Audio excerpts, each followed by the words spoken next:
Good morning, and sorry for the vertical video, but I'm driving to work, and I'm in the car here, and just my usual safety disclaimer, my phone is mounted safely so I can do this video without it distracting me.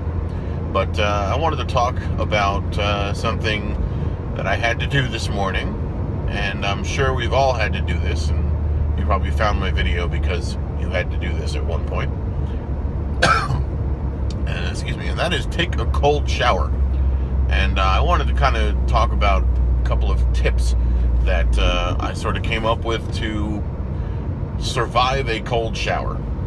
So basically what happened was my water heater broke, and had maintenance come over at about 1:45 last night, and the guy took a 2-minute look at my water heater and goes, "We got to replace it." I was like, shit. And I'm thinking, all right, now he probably has to order one. It's going to take a week to get in, and I got to take a week of cold showers. No.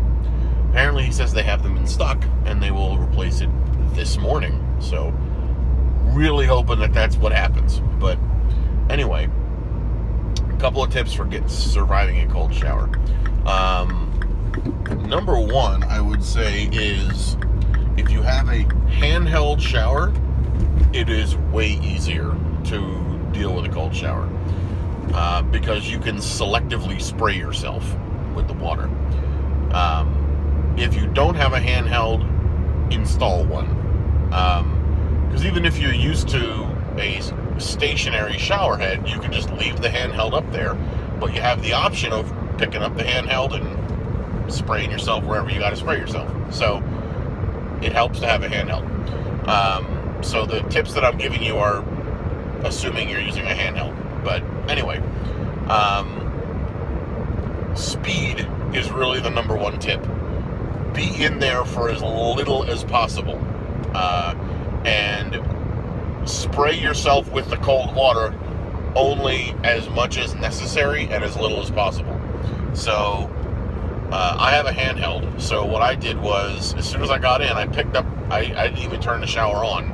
I got in, turned the shower, I picked up the handheld and aimed it at my feet and turned it on. Your feet will get used to the water the quickest. So you can spray your feet, and your feet will just kind of feel that instant cold shock, and then they're just like, I don't care. So your feet and legs can kind of handle it the easiest, from what I've noticed. The worst parts are your nether regions, your groin area. That's going to be pretty bad, and your back. That's going to be pretty bad too. Other than that, the rest of your body should be able to pretty much deal with it. I know when I take a warm shower, usually I'll stand there and soak for a little bit and all that. None of that with the cold shower. So basically, start with your feet, and then what I was doing was I would spray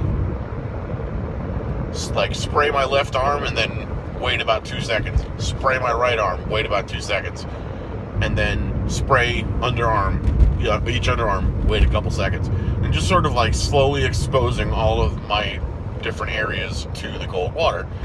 And then once that was all done, I would step back. I would put the handheld back, step back, and then kind of like bend down and do my head. So the benefit of that is you're only exposing one part of your body at a time to the cold.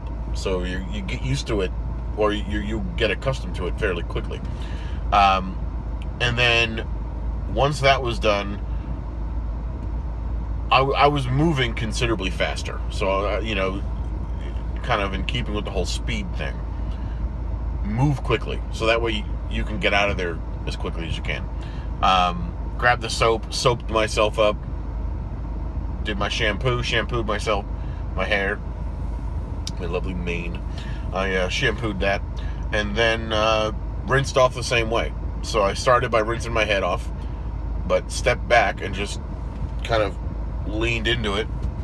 The handheld was mounted up, but you get what I mean. Just rinse off each part individually, as opposed to just kind of like letting the water cascade all over you when it's warm. Now, so speed really is the number one thing, and doing individual body parts separately, and only spraying yourself with as little water as you need as quickly as possible. Now, the most important thing I can tell you is, wow, this lady just cut right out in front of me as soon as I started moving when my light turned green. Drying off is probably going to be the most important. That you kind of need to do as fast as you were wetting yourself. That sounds really bad. Dry yourself off as quickly as you can, because you will feel considerably colder when you step out of the shower. So definitely dry yourself off as quick as you can, and try to get your clothes on as quick as you can, because now essentially you've lowered your like exterior body temperature, so you're going to be way more sensitive to cold. So definitely get dressed as quick as you can. I happened to have done laundry last night, and my clothes were still a little bit warm from the dryer, so that really felt kind of nice. But get dressed as quick as you can.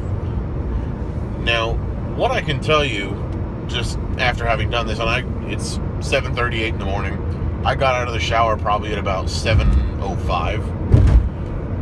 I feel different, and I don't quite know how to describe this other than I feel different. I kind of feel cold, and I'm in Central Texas in June, essentially, end of May, beginning of June. So outside right now, it is 74 degrees. When I got in the car this morning, it was warm outside, but I still felt this sort of twinge of cold. And my nose even is stuffed. Like, my allergies were kind of triggered. I don't know if it's allergies or just my nose getting stuffed, but like, this is not the kind of shower I'd want to have every morning. I got through it. I got clean. That was the most important part. I would rather be clean than anything else. I don't want to go to work dirty. I don't think anybody does. But I know some people take cold showers, and I'm sure they get used to it, and they probably don't have this feeling, but it's just a strange feeling. So I hope this video is helpful, and if you do have to deal with the cold shower, it's really, at the end of the day, it's not bad, because think of your ultimate goal. You're just trying to get clean, so you don't have to go to shower. You don't have to go to work unshowered and dirty, because that's never fun. So if you have to take a cold shower, just remember, be as quick as possible with, kind of the things you do in the shower, and be as even faster, if possible, drying off. And also make sure you dry off completely. You don't want to leave any moisture on your skin, because again, you want to minimize your exposure to the cold, basically. So, also, one last little tip: if you can, have something warm for breakfast. I had oatmeal this morning, so it's kind of nice to have a warm breakfast meal. If you're a scrambled eggs person or an eggs person, have like some nice warm toast and whatnot. Just try your best to recover the heat that you missed from the shower. Any other creative way that you can. Interestingly enough, I have a feeling I've got a little sweatshirt that I leave at my desk. I have a feeling I'm going to be wearing that, because I'm still feeling cold. Crazy. But anyway, hope that helps. Thanks for watching, and see you next time.